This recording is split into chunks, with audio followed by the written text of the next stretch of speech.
नमस्कार आप सभी को सीबीएसई बोर्ड क्लास 10th और 12th की इस सीरीज में आपका स्वागत है।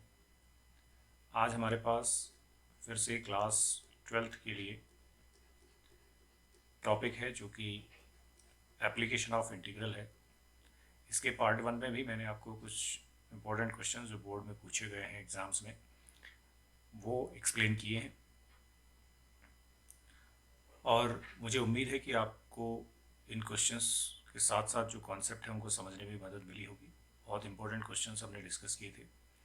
आज हमारे पास फिर से बोर्ड में पूछे गए क्वेश्चंस हैं जिनको हम डिस्कस करेंगे। और यहाँ से जैसे कि मैंने आपसे कहा है कि एरिया बाउंड्री रीजन चूँकि ये टॉपिक है आपका, एक ही टॉपिक है यहाँ पे, और यहाँ से आपके पास क्वेश्चन जरूर आता है एरिया बाउंडेड बाय कर्व्स।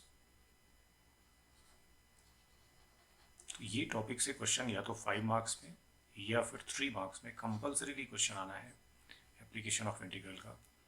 और अगर आप कुछ क्वेश्चंस को प्रैक्टिस कर लेते हैं तो आपको एक आइडिया आ जाता है कि किस तरह का क्वेश्चन आपसे पूछा जाता है। और हम जो क्वेश्चन यहाँ पे डिस्कस कर रहे हैं वो बोर्ड का ही क्वेश्चन डिस्कस कर रहे हैं जो बोर्ड एग्जाम में पूछा गया है। तो आज हम देखते हैं कि पार्ट 2 जब हम इसका देख रहे हैं इस वाले टॉपिक का, तो उसमें हमारे पास कौन से 2 क्वेश्चन हैं। तो सीधा हम क्वेश्चंस पर चलते हैं और समझने की कोशिश करते हैं कॉन्सेप्ट। तो देखिए, जो पहला क्वेश्चन है हमारे पास आज के लिए वो ये है।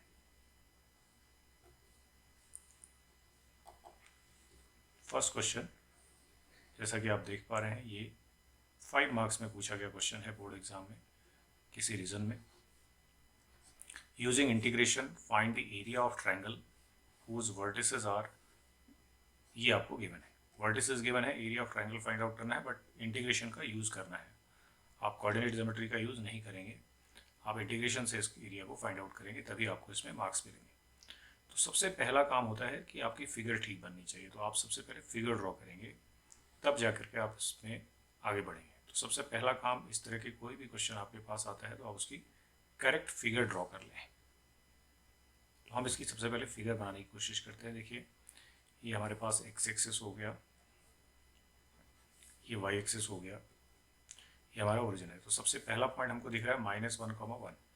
तो अप्रॉक्सीमेटली ये यहाँ पे -1 है, तो यहाँ और यहाँ ये 1 है, तो यहाँ पर हमारा पहला पॉइंट हमको मिल रहा है। This is our first point, इसको मैं ए लिख देता हूँ। दूसरा पॉइंट देखिए 0,5 है, तो 0 ये हो गया, 5 कहीं यहाँ होगा, 1 2 3 4 5 कहीं यहाँ पर मान लेते हैं। This is our second point, इसको हम बी मान लेते हैं। एंड थर्ड पॉइंट इज 3,2, तो 3 मान लीजिए, 1 2 3 कहीं यहाँ पर है, 2 कहीं यहाँ पर होगा, तो लगभग यहाँ पर हम मान लेते हैं कहीं पर।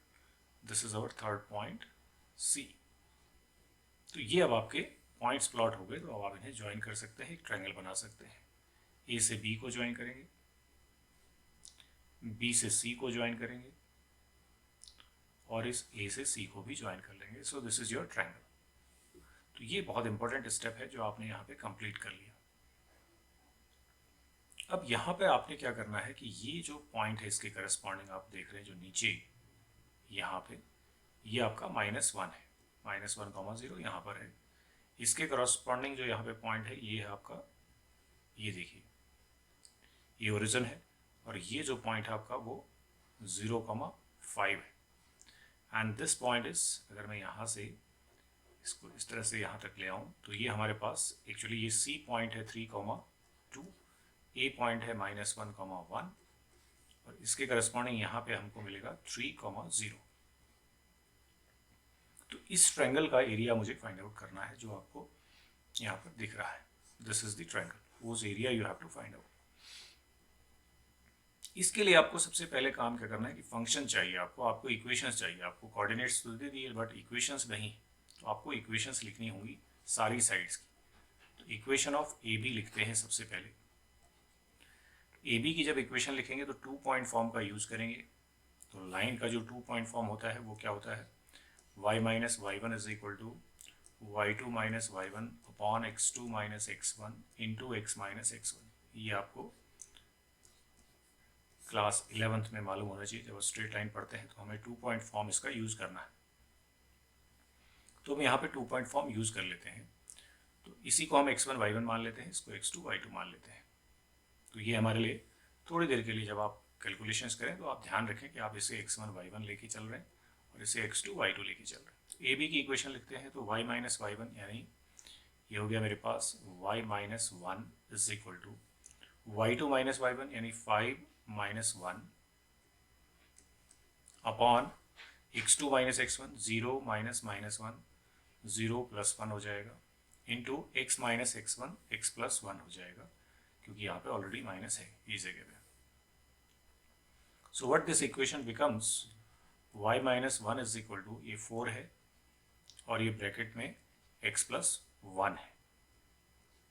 इस 1 को भी आप शिफ्ट कर दीजिए तो यहाँ से y इज इक्वल टू मिल जाता है हमको 4x प्लस, ये 1 इधर जाएगा प्लस हो जाएगा, ये 4 ऑलरेडी है तो 4 ये हो गया y is equal to 4x plus 5।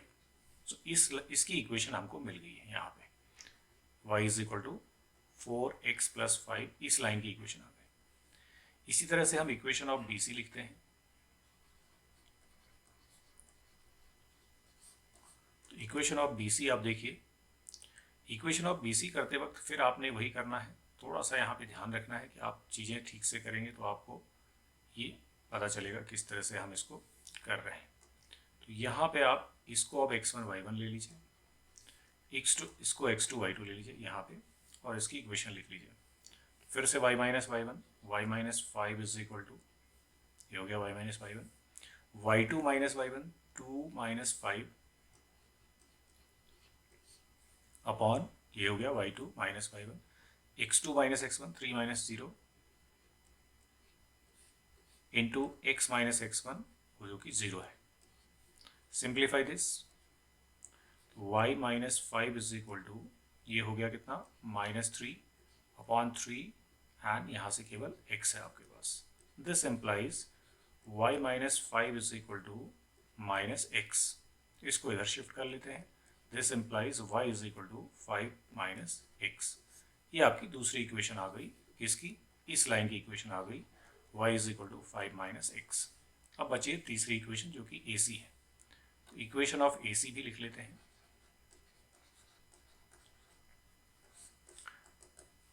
When you are writing equation of AC, तब आपको फिर वापस क्या करना है, ध्यान से देखना है कि ये अब आपका पॉइंट यूज़ नहीं हो रहा है, ये भी अब आपका पॉइंट यूज़ होगा तो सही, लेकिन यहाँ पे हम इसको x1 y1 ले रहे हैं और इसको x2 y2 ले रहे हैं, इक्वेशन ऑफ AC लिख रहे हैं। तो इक्वेशन ऑफ AC देखिए क्या बन जाएगी, y माइनस वाई वन, तो y minus one is equal to y2 minus y one, यानी 2 minus 1 upon x2 minus x1, that is 3 minus minus 1 यानी plus 1 into x plus 1। Simplify कर लेते हैं, y minus one is equal to, ये कितना हो गया 1 अपॉन 4 x प्लस 1। तो यहाँ से आप y की वैल्यू निकाल लीजिए फिर से। तो यहाँ से आपका जो y है, y इज इक्वल टू, ये है x upon 4 plus 1/4 plus 1, that is 4 1 जा 4, 5/4। तो ये हो गया आपका x प्लस 5 अपॉन 4। इस तरह से आपका ये तीसरी लाइन की इक्वेशन हो गई, इसकी इक्वेशन आ गई y is equal to x plus 5 upon 4। तो ये तीनों अब जब आपकी इक्वेशन हो जाएंगी तब आप एरिया सीधा इंटीग्रेशन का यूज कर सकते हैं टू फाइंड द एरिया। तो एरिया कैसे निकलेगा जरा देखिए, area of ABC is equal to, सबसे पहले आप इस रीजन का एरिया निकालेंगे। ये देखिए, ये यहाँ पे थोड़ा सा ध्यान से देखना है, इस हिस्से का एरिया सबसे पहले आप लिखेंगे, जिसके लिए लिमिट आपकी चलेगी -1 से, यानी -1 से 0। तो ये वाले हिस्से में आप समझ लीजिए एक स्ट्रिप आपने यहाँ पे बना दी है, इसका एरिया सबसे पहले लिखेंगे। तो ये पूरे हिस्से का एरिया आ जाएगा, दैट विल बी -1 से 0, और इसकी इक्वेशन में क्या है, y क्या है 4x प्लस 5। यहाँ लिख लेंगे 4x प्लस 5 dx। तो ये हमने ये वाला कर लिया। इसके बाद आता है ये वाला हिस्सा जो आप दोबारा से यहाँ देख पा रहे हैं, ये दिस वन। इसमें लिमिट होगी आपकी 0, यानी 0 से लेकर के 3 तक। तो यहाँ पे वापस लिखेंगे आप प्लस लिमिट 0 to 3। कौन सी लाइन यूज हो रही है? अभी आपको यूज करना है केवल इसे, ऊपर वाले हिस्से को, क्योंकि आप एक्चुअली जब एरिया निकाल रहे होते हैं ना, तो ये जब इस लाइन का यूज किया मैंने, तो एक्चुअली यही अब पूरा एरिया निकल रहा है यहाँ से यहाँ तक, ये पूरा ऐसा एरिया निकल रहा है, ऐसा समझ लीजिए इसको, तो कंफ्यूज नहीं होना है फिर। ठीक है, तो ये पूरा एरिया जो हमने निकाल दिया वो पहले वाले हिस्से में ये निकाल दिया है। सेकंड में हम पूरा ये एरिया निकाल देते हैं जो यहाँ तक पूरा एक्स एक्सिस तक है, क्योंकि हम पूरा ले रहे हैं, यहाँ से यहाँ तक का ये पूरा स्ट्रिप ले रहे हैं। तो ये y is equal to 5 minus x use करेंगे, तो यहाँ पे 5 माइनस एक्स डी एक्स ये हो गया। लेकिन आपको ये वाला एरिया तो नहीं चाहिए। कौन सा वाला? ये वाला एरिया हमको नहीं चाहिए, ये हमको हटाना पड़ेगा, क्योंकि हमें तो ट्रायंगल का एरिया चाहिए। तो इसमें हम क्या करेंगे, माइनस कर देंगे, अगले यहाँ पे लिखेंगे माइनस लिमिट -1 से 3, -1 से 3 तक जाएंगे और इस वाले हिस्से को माइनस कर देंगे। कौन से वाले को? इस वाले को। इसमें कौन सी लाइन है? तीसरी वाली, जो कि x + 5/4 है। यहाँ पे x + 5/4 dx ये होगा। बस इतना काम आपने कर लिया। Now you have to integrate and simplify it. Let us simplify. अब इसको सिंप्लीफाई करके देखते हैं। तो सबसे पहले इसे कर लेते हैं। तो यहाँ पे हमारे पास जो एरिया आ जाएगा, ये आ जाएगा, सॉरी ये वैल्यू आ जाएगी इंटीग्रेशन की 4 × x² 2 + 5x, लिमिट है -1 से 0 प्लस यहाँ पर आ जाएगा 5x - x² 2, limit is 0 to 3, minus यहाँ पे आ जाएगा आपके पास 1/4, आप बाहर लिख सकते हैं, x² 2 + 5x, लिमिट है -1 से 3। इसको अब आप सिंप्लीफाई कर लेते हैं। सो अपर लिमिट डालेंगे तो ये 0 ही हो जाएगा, पूरा दोनों ही 0 हो जाएंगे। लोअर लिमिट अप्लाई करते हैं तो 0 upper limit minus lower limit, -1 डालेंगे तो ये -1 का स्क्वायर +1 यानी 4/2 हो जाएगा। और इसको मैं ब्रैकेट में ही लिख देता हूँ, और ये भी माइनस ही हो जाएगा क्योंकि माइनस आप यूज़ कर रहे हैं। ऐसे समझ लीजिए इसको, ये आपने -1 लिमिट डाली तो ये आ गया 4/2 -5, ऐसा ये आ रहा है फर्स्ट वाला। ठीक है, x की वैल्यू यहाँ पे -1 डाल दी, पहले 0 डाल दी, 0 डाली, दोनों 0 हो गए, पूरा 0। -1 वाली तो ये 1/2 यानी 4/2 एंड -5। ओके, प्लस यहाँ पे डालिए पहले अपर लिमिट 3, 5 3 15, -3 का स्क्वायर 9, 9/2, तो इसको हम एक ब्रैकेट में लिखेंगे, माइनस लोअर लिमिट अप्लाई करेंगे तो 0 हो जाएगा क्योंकि 0 है, -1/4 बाहर है। अपर लिमिट पहले अप्लाई करते हैं तो 9/2 + 15 ये अपर लिमिट है, माइनस लोअर लिमिट -1 डालेंगे तो 1/2 -5। ये सारी वैल्यूज आप केयरफुली डालेंगे तो आप आसानी से इसको देख सकते हैं क्या आएगा। तो लेट अस सिंप्लीफाई दिस। अब ये देखिए, ये 2 है, यहाँ पे मैं आपको दिखाता हूँ, ये आपका 2 है, तो 2 - 5 -3 यानी बाहर माइनस है तो +3, यहाँ से +3 आपको मिला इस वाले ब्रैकेट से, प्लस इसमें देखते हैं क्या आता है। 15 2 जा 30 है, 30 से आपने 9 कम किया तो 21/2 यहाँ से आ गया, ये हो गया, तो ये दूसरा हो गया। -1/4 यहाँ बाहर है, अंदर से देखते हैं क्या आता है। 15 2 जा 30, 30 + 9 39/2, तो ये है, माइनस यहाँ देखिए ये है 1/2 -5, तो ये 2 5 जा 10, और 10 से आपने -10 है और 1 है, +1 है तो -9/2 ये है आपके पास। या थोड़ा सा और सिंप्लीफाई कर लीजिए, आपको वैल्यू मिल जाने वाली है। तो ये हो गया +3 + 21/2 माइनस, अब यहाँ से देखते हैं ये माइनस ही आने वाला है, 1/4 तो है ही, और इनटू यहाँ से 30/2 हो गया, ये 39 - 9 30/2। So let us simplify this. तो ये 2 से आपका यहाँ पे 15 टाइम्स कट गया तो 15/4 हो गया।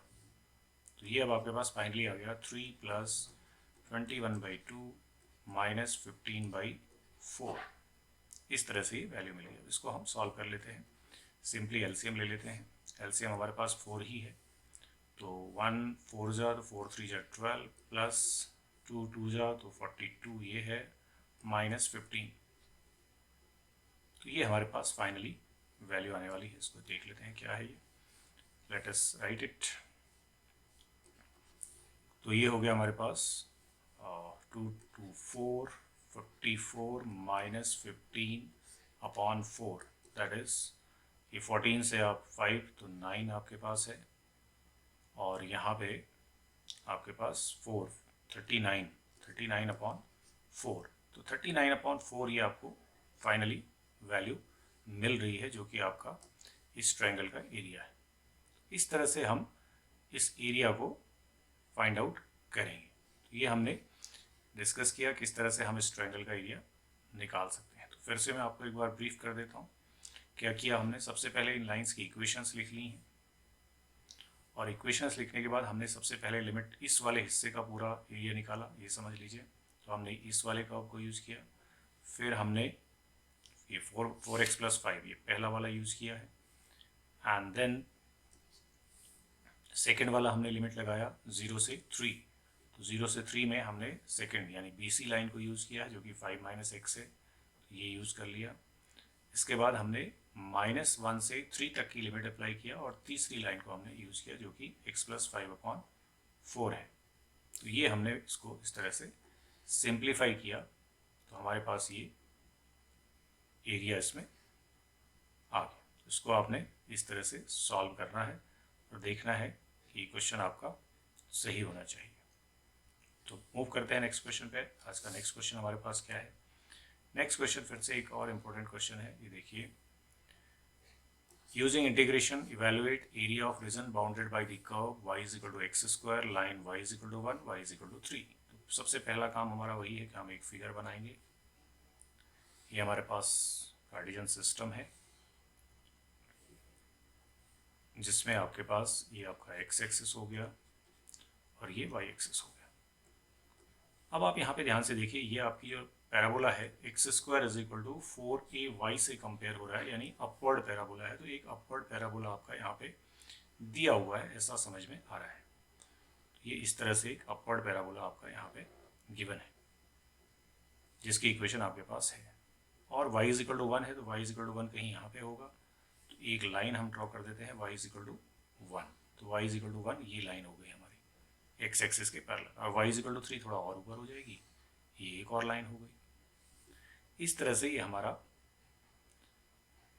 एंड y एक्सिस, और साथ में y एक्सिस भी बोला है आपसे, तो y एक्सिस आपका ये है। तो हम ये हिस्से का एरिया एक्चुअली हमसे पूछ रहे हैं।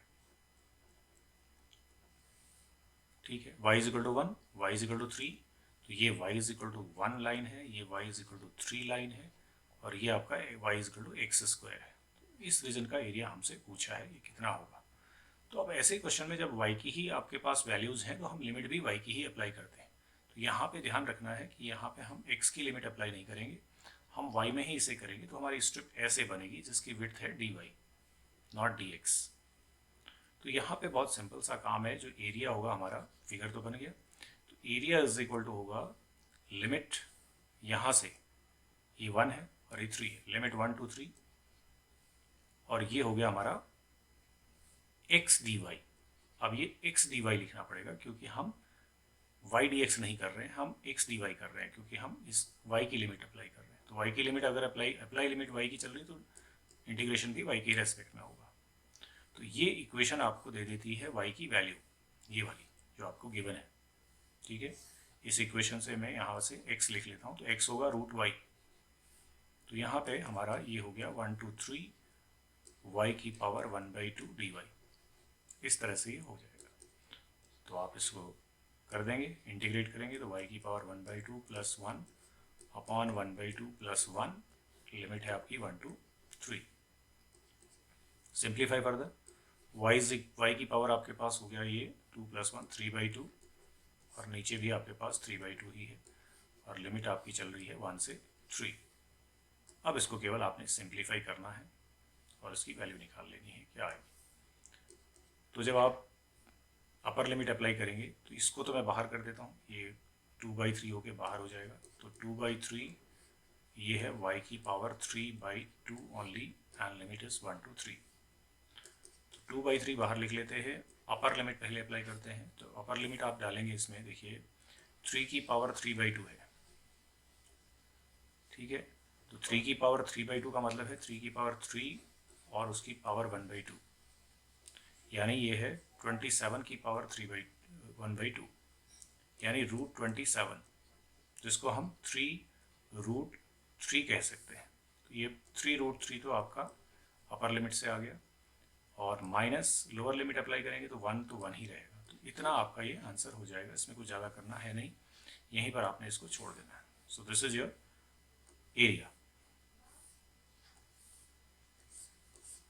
2/3 इंटू 3√3 - 1। तो यही आपका इसमें एरिया हो जाएगा। इस तरह से हम इसको कर लेते हैं। तो ये हमारा सॉल्व हो गया। तो ये 3 मार्क्स का क्वेश्चन पूछा गया है, तो इसको आप इस तरह से सॉल्व करेंगे, ठीक है।